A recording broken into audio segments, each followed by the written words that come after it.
Today we are going to speak about coning and doming and how we can avoid these movements in our exercises.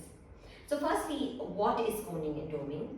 It's basically when your abdominal muscles, because of the diastasis recti, they've separated. Now when we perform certain exercises and our abdominal muscles are not able to maintain the core pressure, you might see a bulging from the midline. So it might look something like this, especially when you're doing overhead presses or when you're trying to pull something down. You will notice a bulge, or if you're performing abdominal crunches or anything that is a little bit out of league and we're still trying to do the exercise, that's when we will notice that bulge through the midline.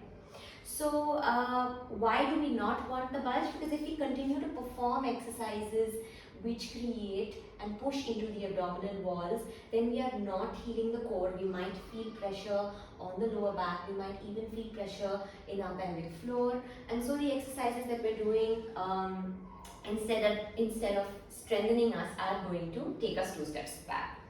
So what can we do to avoid coning and doming? Now, there are a few ways we can approach this. One is, let's see if we can get into the right posture before we perform the exercise and see if we're still experiencing coning and doming. So for example, let's take an overhead press. If we have a movement, we have the dumbbells here on our side and we are pressing, okay? So first thing we can do is, if you notice that at this point your hips are tilting, your ribs and hips are not in the same line, and we execute with some weight an overhead press, you might notice that you feel or experience this coning doming, especially if you have diastasis recti more than 2 fingers. Okay, so what you will notice is this kind of a push, a hard coning, where even if you feel the bulge that is happening through the midline, it will feel a little bit hard. Now we don't want that. So how can we correct it? First, we can try and get into the right posture. So we want to keep your ribs and hips stacked one on top of each other. So first, see if you're getting into the right posture, trying to get your shoulders also in the right position. Use an exhale to slightly engage the core muscles, and this is going to be your start point. From here, see if you can maintain the connection that you've just created with the exhale, and then do the movement and see if you still experience coning and doming. In case you don't, then you can continue to do the movement. You can also reduce the weight that you're lifting and see if you're still experiencing coning and doming. Now, another way we can use posture for exercises, and sometimes I've seen this most often even in something as simple as a body weight squat. So us mamas, what we do is we tilt the hips backwards and then inhale, get into a squat. We've already lost the connection here, and then as you exhale, you bring back the connection. So what is happening at the bottom position of the squat is we are pushing the abdominal wall out and we are straining our lower backs. So when you execute the squat, what you can try this time is first stack the position. So stack your hips, ribs, shoulders in the same line. Exhale and engage first. Okay, now we will try and do the movement keeping this position in mind. So as you inhale, you try and keep this back position, neutral spine, and then keep this engagement as well. So where am I inhaling? Into my ribs. I'm trying not to use the belly muscles to push out. And when I exhale, I can come back up and use that exhale to come back up.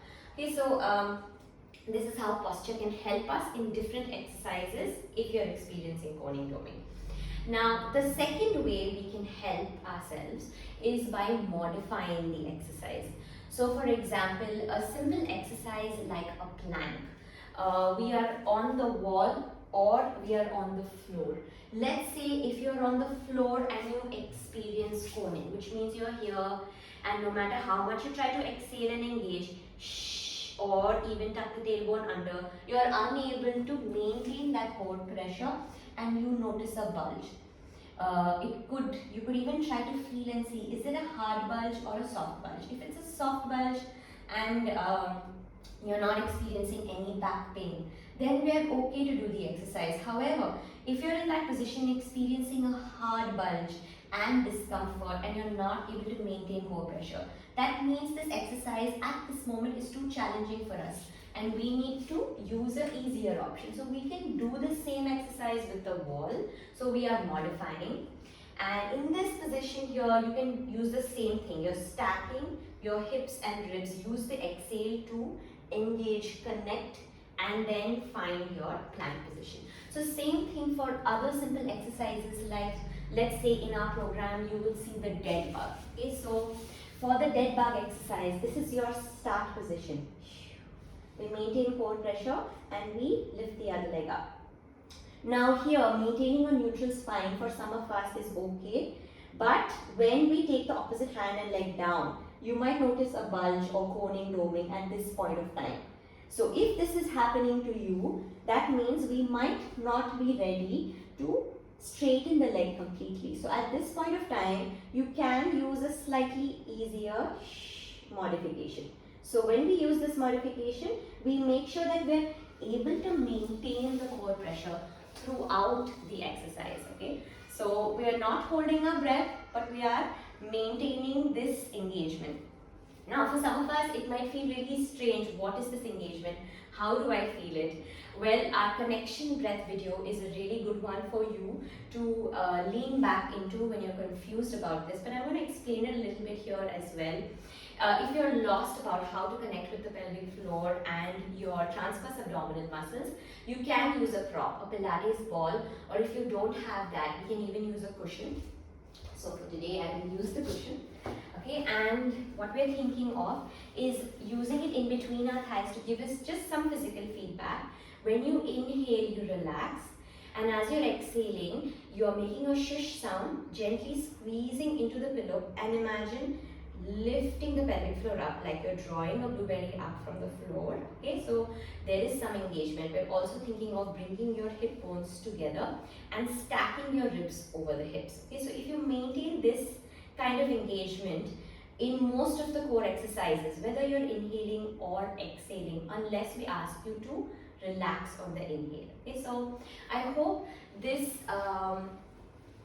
instructional was a little bit more helpful for you. In case you want to practice the connection breath and feel this engagement, then I will redirect you to the link that follows. Alright, see you mamas.